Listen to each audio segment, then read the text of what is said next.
कहीं से भी नहीं दिख रहा है कि कोई वॉर रोकने के मूड में है, चाहे वो इजराइल हो या direct Iran backed Hamas, Hezbollah, Houthi rebel etcetera. अब प्रॉक्सी वॉर से मैटर आगे बढ़ चुका है एंड डायरेक्ट कंट्री के बीच वॉर का खतरा काफ़ी ज़्यादा बढ़ गया है मिडिल ईस्ट में।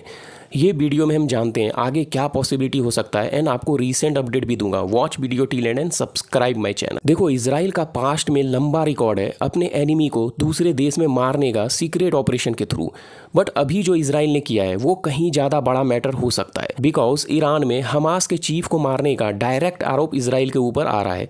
वहीं इजराइल ने अभी तक कोई हाँ या ना कुछ नहीं कहा है इसको लेके, बट इजराइल ने एक पोस्ट करके डिलीट कर दिया हमास लीडर के किलिंग को लेके। अब ये ऐसा क्यों किया अभी तक क्लियर नहीं है, बट ईरान का डायरेक्ट कहना है कि इजराइल ने अटैक किया है एंड उसके रिस्पॉन्स में ईरान के सुप्रीम लीडर जो ईरान फोर्स के कमांडर भी हैं आयतुल्ला अली खामेनी ने डायरेक्ट ऑर्डर दिया है इजराइल पे अटैक करने का।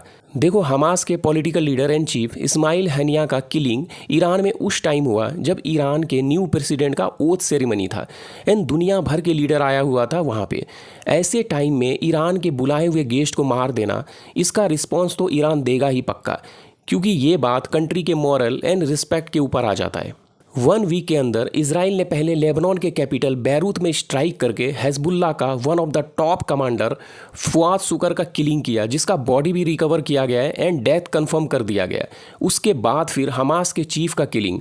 इजराइल ने अभी तक 5 कंट्री पे अटैक कर चुका है। पैलेस्टाइन के गाजा पे तो लंबे टाइम से वॉर चल रहा है, उसके साथ लेबनान में हिजबुल्लाह पे स्ट्राइक, यमन में हुती रिबल पे, सीरिया के कैपिटल डेमेस्कस में ईरान के कॉन्सुलेट पे कुछ टाइम पहले अटैक किया गया एंड अब डायरेक्ट ईरान के कैपिटल पे अटैक हुआ है। जब सीरिया में ईरान के कॉन्सुलेट पे अटैक किया गया था जिसमें ईरान के रिवोल्यूशनरी गार्ड के 8 जवान का किलिंग हुआ था, उस टाइम ईरान ने इजराइल पे hundreds of missile and drone से अटैक किया था, बट वो अटैक को इजराइल ने ऑलमोस्ट फेल ही कर दिया था हवा में डिस्ट्रॉय करके अपने एयर डिफेंस सिस्टम से।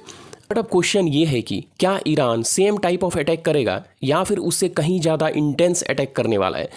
दुनिया में ताकतवर मिलिट्री के मामले में ईरान 14वें और इजराइल 17वें स्थान पे है। ईरान की आबादी 8.75 करोड़ से ज़्यादा है, वहीं इजराइल की मात्र 90 लाख के अप्रॉक्स है। ईरान के पास मिलिट्री में काम करने लायक फिट लोगों की संख्या 4.11 करोड़ के करीब है, वहीं इजराइल के पास मात्र 32 लाख के करीब है।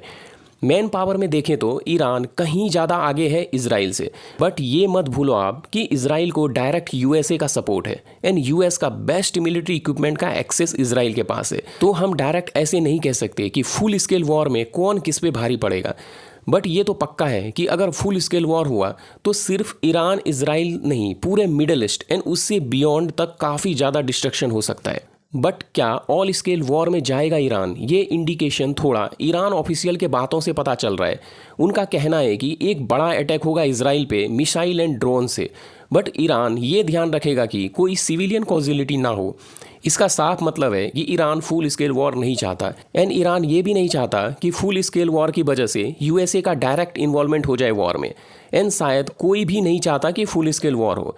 अब इसका 2 इफेक्ट हो सकता है कि Iran and Hezbollah intense attack चालू कर दे या फिर शो ऑफ टाइप स्ट्राइक करे इजराइल के मिलिट्री इंस्टॉलेशन या पोर्ट्स के ऊपर, एंड इजराइल भी ये कह के ठंडा हो जाए कि हमने हमास के लीडर को मार के अपना बदला ले लिया है।